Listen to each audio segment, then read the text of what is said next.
Once upon a time, a country was invaded, and their president was invited to the White House to talk with the new president of the United States, Donald Trump.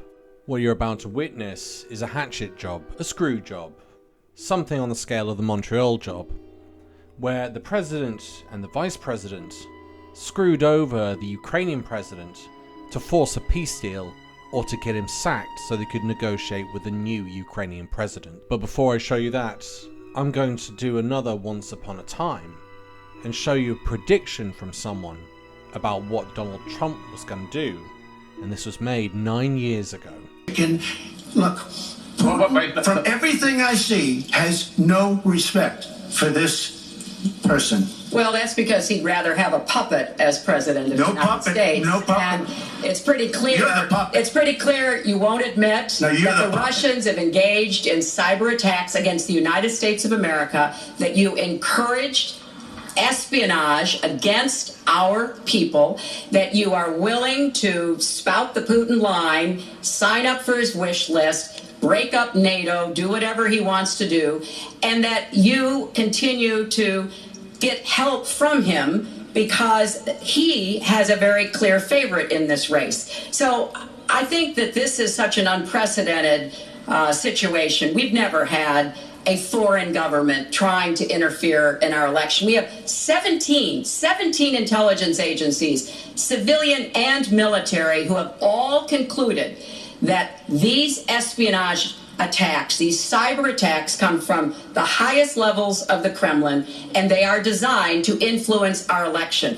Now watch as the president and vice president of the United States give Zelensky a no-win situation. Either he agrees with him and looks weak and potentially gets him removed from office by Ukrainians, or they argue, and that gives Trump the ability to withdraw everything from Ukraine, allowing Putin to win. Broken this ceasefire. He killed our people and he didn't exchange prisoners. We signed the exchange of prisoners, but he didn't do it.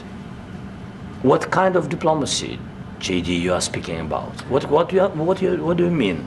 I'm talking about the kind of diplomacy that's going to end the destruction of your country. Yes, but if you Mr. President, with respect, I think it's disrespectful for you to come into the Oval Office and try to litigate this in front of the American media. Right now, you guys are going around and forcing conscripts to the front lines because you have manpower problems. You should be thanking the president for trying to bring an end to this conflict. Have you ever been to Ukraine that you say what problems we have?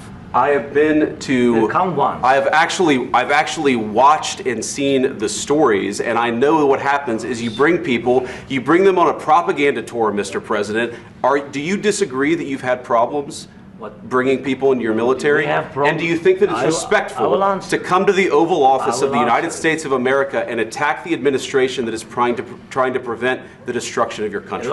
A lot of questions. Let's start from the beginning. Sure. First of all, during the war, everybody has problems, even you, but you have nice ocean and don't feel now, but you will feel it in the future. God bless. You don't know that. God bless. God bless. You will not have a war. Don't tell us what we're going to feel. We're trying to solve a problem. Don't tell us what we're going to feel. I'm not telling you. Because you're in no position to dictate that. That's Remember exactly this. You're in no position to dictate what we're going to feel. We're going to feel very good. You will feel influence. We're going to feel very good and very strong. You will feel influence. You're right now not in a very good position. You've allowed yourself to be in a very bad position, and he happens to be right about it. From the very beginning of the war. You're not in a good position. You don't have the cards right now. With us, you start having cards. But right now, you don't. You're playing cards. You're playing cards. You're gambling with the lives of millions of people. You're gambling with World War III. You're gambling with World War III. And what you're doing is very disrespectful to the country, this country, that's backed you far more than a lot of people said they should have. Have you said thank you once? This entire meeting? No, in this entire meeting, have you said thank you?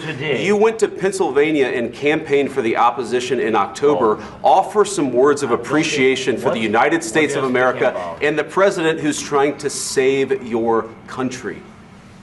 Please, you think that if you will speak very loudly about the war, He's not speaking loudly. He's not speaking loudly. Your country is in big trouble. Can I Wait a minute. No. You've done a lot of talking. Your country is in big trouble. I know. You're not winning. You're not winning this.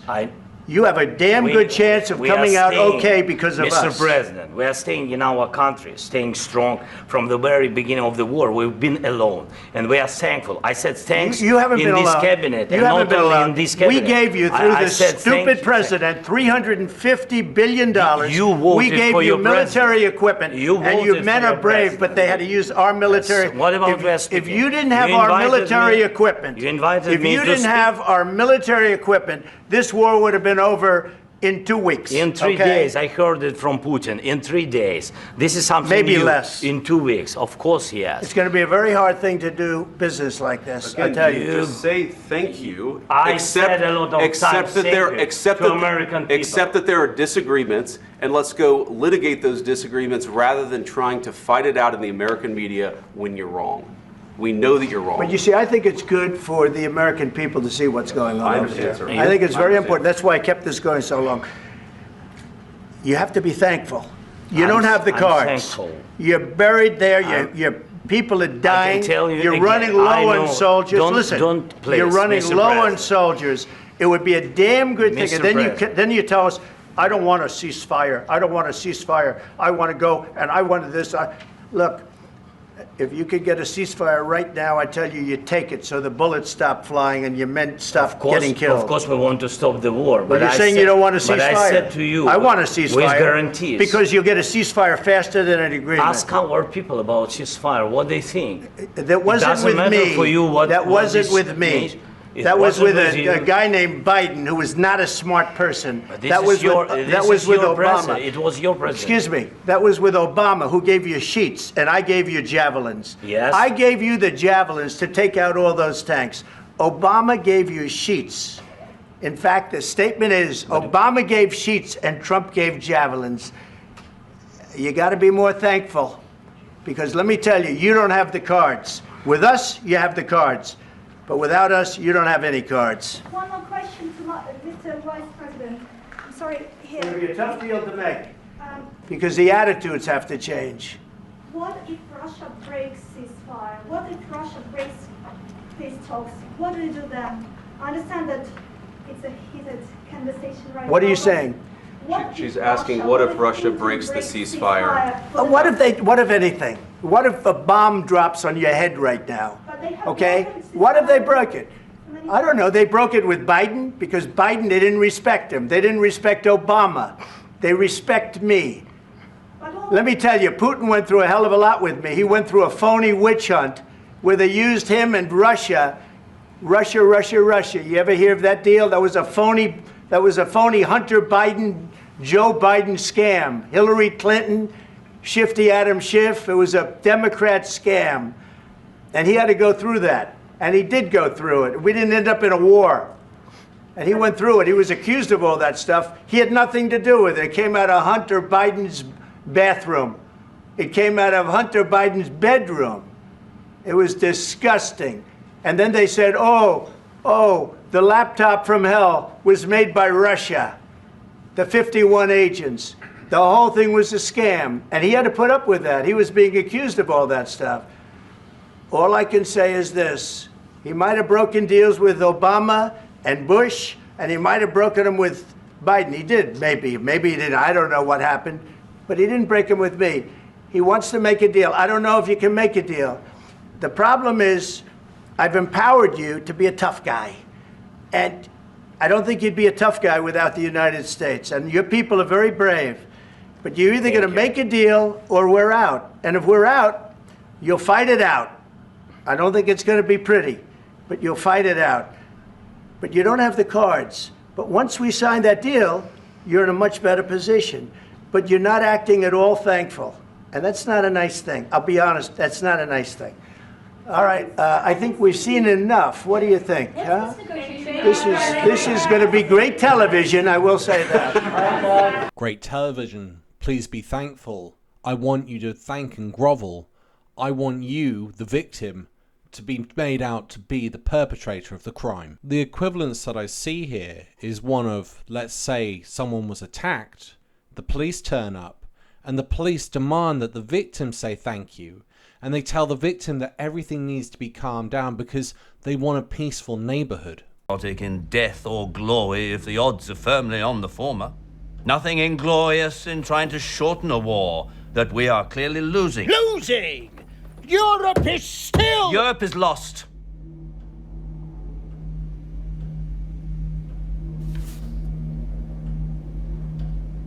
And before our forces are wiped out completely, now is the time to negotiate in order to obtain the best conditions possible.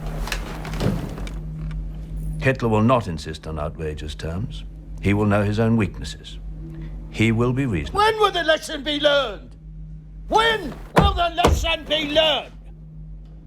How many more dictators must be wooed, appeased, good God, given him mixed privileges, before we learn? You cannot reason with a tiger when your head is in its mouth! And yet Trump is doing the opposite. He's not put Putin into a weak position. He's forcing Ukraine into a weaker position. And as for Hillary Clinton, you couldn't have got a better prediction if it was from Mystic Meg herself. We are in dark times. Let me know your thoughts in the comments. Once again, thank you to all of my patrons and YouTube supporters. If you liked this episode, and I assume you did by getting this far, hit that like and subscribe, and you can also become a patron and YouTube member. Once again, thanks for listening. Bye for now.